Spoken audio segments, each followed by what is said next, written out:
সারাদিনের দস্যিপনা শেষে বেলা যখন পড়ে আসে, তখন আবার শুরু হয় অপেক্ষা, বাবার জন্য অপেক্ষা।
জানোস, আজকে কিন্তু বাবা বাড়িতে সত্যি সত্যি আসবো।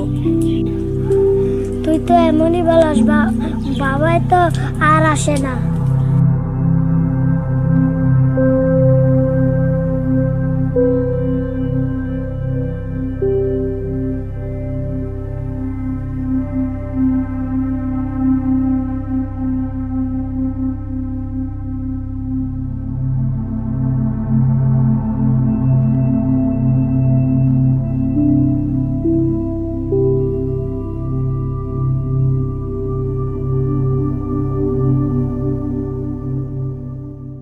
চকবাজারে অগ্নিকাণ্ডের ঘটনায় এখনো 21 জনের লাশ শনাক্ত করা যায়নি।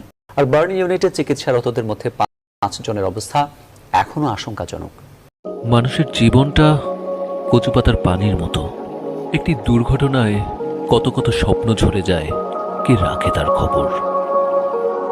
এই ছেলেরা আজও জানে না তাদের বাবা মারা গেছে অগ্নিকাণ্ডে।